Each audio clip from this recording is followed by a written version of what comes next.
اعوذ باللہ من الشیطان الرجیم بسم اللہ الرحمن الرحیم۔ ذکر حضرت ذوالکفل علیہ السلام کا قرآن کریم میں ذکر ہے۔ اللہ تعالیٰ کا ارشاد سورہ انبیاء میں قصہ ایوب علیہ السلام کے بعد مذکور ہے، اور یاد کرو اسماعیل، ادریس اور ذوالکفل کو، یہ سب صابر کے گروہ تھے اور ہم نے داخل فرمایا انہیں اپنی خاص رحمت میں، یقیناً وہ بندوں میں نیک تھے۔ سورہ سواد میں قصہ ایوب علیہ السلام کے ضمن میں ارشاد باری تعالیٰ ہے، اور یاد فرمایا ہمارے مقبول بندے ابراہیم، اسحاق اور یعقوب کو بڑی قوتوں والے اور روشن دل تھے۔ ہم نے مختص کیا تھا انہیں ایک خاص چیز سے، اور وہ دارالآخرت کی یاد تھی، اور یہ حضرت ہمارے نزدیک چنے ہوئے بہت بہترین لوگ ہیں۔ اور یاد فرمائے اسماعیل، ادریس اور ذوالکفل کو، یہ سب بہترین لوگوں میں سے ہیں۔ آپ کی نبوت کے سلسلے میں اقوال۔ قرآن کریم میں آپ کا ذکر خیر الاعظم مرتبت انبیاء اکرام کے ساتھ کیا جا رہا ہے۔ اس طرح سے ظاہر ہوتا ہے کہ آپ علیہ السلام بھی جلیل القدر نبی تھے، اور یہ زیادہ مشہور ہے، لیکن کچھ علماء کا یہ خیال ہے آپ نبی نہیں بلکہ ایک صالح بندے اور عادل و منصف حاکم ہیں۔ ابن جزیر نے اس سلسلے میں توقف فرمایا ہے، واللہ اعلم۔ ابن جزیر اور ابو رحین نے مجاہد سے روایت کیا ہے کہ آپ علیہ السلام نبی نہیں بلکہ متقی اور پرہیزگار آدمی ہیں، چونکہ آپ اپنی قوم کے یتیم بچوں کی پرورش اور کفالت کرتے تھے، اس لیے آپ کو ذوالکفل کہا جانے لگا۔ ایک قول یہ ہے کہ آپ نہایت عدل و منصف مزاج تھے اور ہر آدمی کو اس کا حق دلانے کی کوشش کرتے تھے، اس لیے اسی نام سے شہرت اختیار کر لی۔ آپ حضرت یسیح کے نائب حضرت ذوالکفل۔ ابن جزیر اور ابی حاتم داؤد بن ابی ہند کے حوالے سے مجاہد سے روایت کرتے ہیں کہ انہوں نے فرمایا، جب حضرت سیدنا یسیح علیہ السلام بوڑھے ہو گئے، آپ نے تمنا کی کہ کاش کوئی ایسا شخص ہوتا جو میری زندگی میں لوگوں پر میرے خلیفے کی حیثیت سے حکومت کرتا، تاکہ میں اپنی آنکھوں سے دیکھتا کہ وہ لوگوں کے ساتھ کیسا سلوک کرتا ہے۔ لوگوں کو جمع فرمایا اور کہا، جو شخص میرے 3 شرطوں کو قبول کرے گا میں اسے کو اپنا خلیفہ منتخب کروں گا۔ وہ 3 شرطیں یہ ہیں کہ دن بھر روزہ رکھے گا، رات قیام میں گزارے گا، اور کبھی غصہ نہ ہوگا۔ فرماتے ہیں کہ ایک ایسا آدمی کھڑا ہوا جسے لوگ زیادہ واقف نہیں تھے، اور کہا کہ میں ان 3 شرطوں کو پورا کروں گا۔ آپ نے فرمایا، تم دن کو روزہ رکھو گے اور ساری رات قیام میں گزارو گے اور کبھی غصہ نہیں کرو گے۔ انہوں نے عرض کی، ہاں میں ایسا ہی کروں گا۔ راوی فرماتے ہیں کہ آپ علیہ السلام نے اس فیصلے کو مؤخر کر دیا، اور دوسرے دن پھر یہی فرمایا۔ لوگ خاموش ہو گئے، اور وہی شخص پھر اٹھ کھڑا ہوا اور عرض کرنے لگا، حضور میں ان شرط پر پورا اتروں گا۔ آپ علیہ السلام نے اسے اپنا نائب مقرر کر دیا۔ ابلیس نے اپنے کارندوں کو کہا کہ تم نے فلاں شخص کو بہکانا ہے، لیکن 1000 کوشش کے باوجود وہ بندہ خدائے راست سے نہ ہٹا سکے۔ شیطان تھک ہار گیا۔ بڑے شیطان نے کہا، میں خود اسے گمراہ کرنے کی کوشش کروں گا۔ وہ ایک بوڑھے فقیر کی شکل میں حاضر ہوا۔ آپ کیلولا کرنے کے لیے لیٹے ہوئے تھے، جیسا کہ معمول تھا۔ رات بھر قیام فرماتے تھے اور دوپہر کے لیے کیلولا کرتے تھے۔ دروازے پر دستخط ہوئی اور آپ نے پوچھا، کون ہو؟ آواز آئی، میں ایک مظلوم شخص ہوں۔ آپ اٹھے اور دروازہ کھولا۔ شیطان نے ایک لمبی کہانی شروع کر دی، میرے اور فلاں قوم کے درمیان جھگڑا پڑ گیا اور پھوٹ پڑ گئی ہے، انہوں نے مجھ پر ظلم کیا اور خدا درجہ زیادتی کی ہے۔ وہ کسی کو طویل دے گیا، حتیٰ کہ کیلولے کے لیے ان کے لیے ٹائم ہی نہ بچا۔ آپ نے فرمایا، جب شام ہونا ہو تو آنا، میں تیرا حق دوں گا۔ بوڑھا چلا گیا۔ شام کو مجلس منعقد ہوئی۔ آپ نے ادھر ادھر دیکھا کہ کہیں وہ بوڑھا نظر نہیں آیا، لیکن وہ کہیں نظر نہیں آیا۔ آپ نے خود بھی اسے ادھر ادھر تلاش کیا لیکن بے سود۔ دوسرا دن ہوا۔ آپ لوگوں کے فیصلہ سناتے جاتے تھے اور ادھر ادھر بھی دیکھتے جاتے تھے کہ کہیں وہ بوڑھا مظلوم نظر آئے تو اس کا حق دلوا دو، لیکن وہ کہیں نظر نہیں آیا۔ آپ کے لولا کرنے کے لیے لیٹے ہی تھے کہ دروازے پر دستخط ہوئی۔ آپ نے پوچھا کون ہے؟ جواب ملا ایک مظلوم بوڑھا۔ آپ نے دروازہ کھولا اور فرمایا میں نے تمہیں کہا نہیں تھا کہ جب میں فیصلہ کرنے بیٹھوں تو آنا؟ بوڑھا کہنے لگا حضور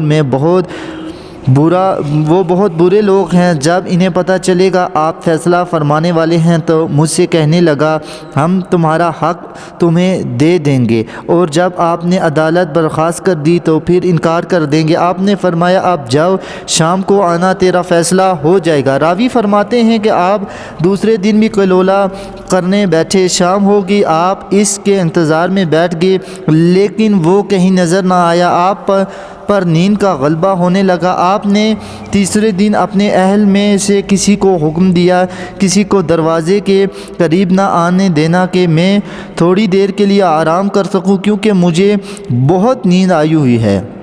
اسی وقت ابلیس بوڑھے مظلوم کی شکل میں آ گیا۔ دروازے پر موجود آدمی نے کہا پیچھے ہٹے۔ شیطان کہنے لگا میں گزشتہ رات بھی حاضر ہوا تھا اور آپ معاملہ پیش کیا تھا۔ دربان نے کہا کہ کچھ بھی آپ اس سے اس وقت نہیں مل سکتے، انہوں نے ہمیں حکم دیا ہے کہ کسی کو ادھر نہ آنے دینا۔ جب شیطان عاجز آ گیا اور دروازے سے داخل نہ ہو سکا تو روشن دان پر نظر پڑی، اس میں سر گھسا کر اندر چلایا۔ اچانک دروازے پر دستخط ہوئی۔ آپ جاگ گئے اور دربان سے فرمایا اے دوست میں تمہیں حکم دیا تھا کہ کوئی نہ آنے پائے۔ آپ نے کہا کہ حضور دروازے سے تو کوئی نہیں آیا، ذرا دیکھیں یہ کس راستے سے اندر آ گیا۔ آپ اگٹھے دیکھا تو اٹھ کر دیکھا تو دروازہ اسی طرح بند تھا جس طرح سے بند تھا۔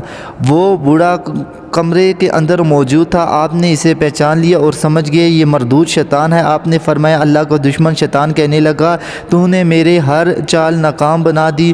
میں نے یہ سب اس لیے کیا تھا تجھے غصہ آ جائے، لیکن تو غصے میں نہیں آیا، اس لیے اللہ کریم نے آپ کو ذوالقفل کہا ہے کیونکہ آپ کے ذمے جو ڈیوٹی لگائی گئی تھی اس کی آپ نے پوری پاسداری کی۔ ابن ابی حاتم بھی حضرت عبداللہ بن عباس رضی اللہ تعالی عنہ سے قریباً اسی مضمون کے حدیث روایت کرتے ہیں۔ اسی مضمون کی ایک حدیث حضرت عبداللہ بن حارث، محمد بن قیس، ابن حجر اکبر اور کئی دوسرے اصحاب سے بھی مروی ہے۔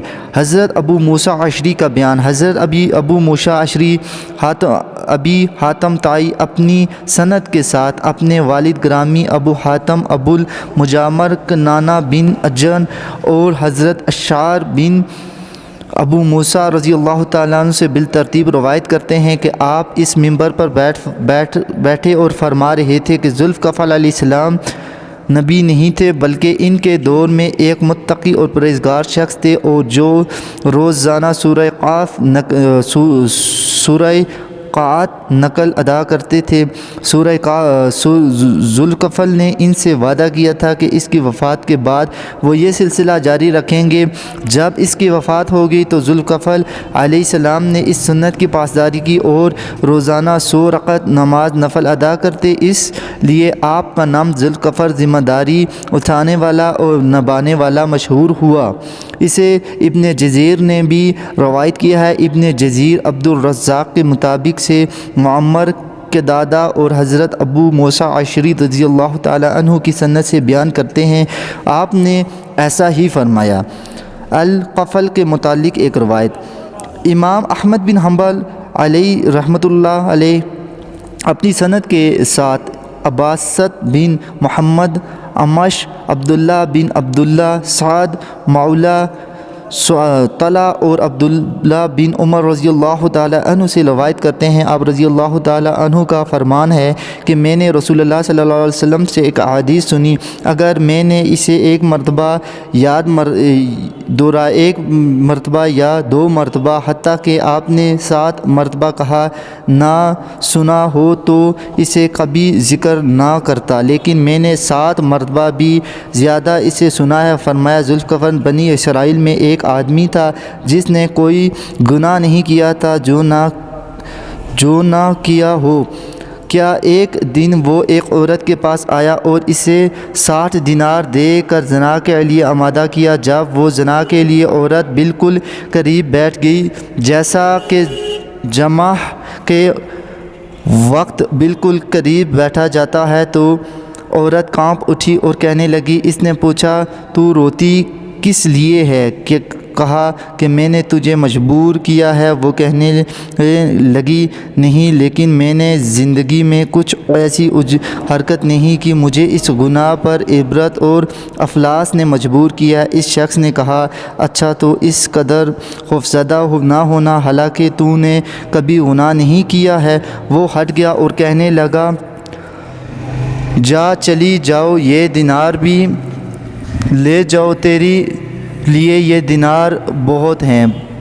باخد آئندہ قفل کبھی اللہ تعالیٰ کی نافرمانی نہیں کرے گا۔ وہ اسی رات فوت ہو گیا۔ صبح اس کے دروازے پر یہ عبارت لکھی ہوئی ملی، اللہ تعالیٰ نے قفل کی مغفرت کر دی۔ امام ترمذی نے عماش کی حدیث سے انہی الفاظ کے ساتھ اسے روایت کیا ہے اور اسے حسن فرمایا ہے۔ آپ کہتے ہیں کہ اسے بعض دوسرے لوگوں نے بھی روایت کیا ہے اور عبداللہ بن عمر رضی اللہ تعالی عنہ پر اسے موقوف کیا ہے۔ یہ حدیث بہت غریب ہے، اس کی سند محول نظر ہے، کیونکہ ابو حاتم کہتے ہیں کہ سعد نے میری معلومات کے مطابق اس کے علاوہ اور حدیث نہیں روایت کی، لیکن ابن حبان اسے ثقہ بتاتے ہیں اور کہتے ہیں کہ ان سے عبداللہ بن عبداللہ رازی کے علاوہ اور کسی نے بھی یہ حدیث روایت نہیں کی ہے۔ واللہ عالم، اگر اسے محفوظ مان بھی لیا جائے تو پھر بھی یہ بات ثابت نہیں ہوتی۔ یہ قصہ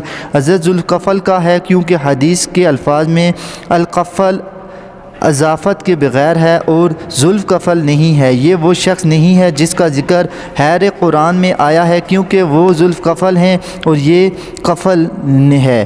واللہ عالم۔ امید کرتے ہیں یہ ویڈیو آپ کو پسند آئی ہوگی۔ اسی طرح کے مزیدار اچھے قصے سننے کے لیے ہمارے اس یوٹیوب چینل کو سبسکرائب کریں، ویڈیو کو لائک کریں اور فرینڈ کے ساتھ صدقہ جاریہ سمجھ کے شیئر کریں۔ اگلی ویڈیو تک اجازت دیجیے گا۔ اللہ حافظ۔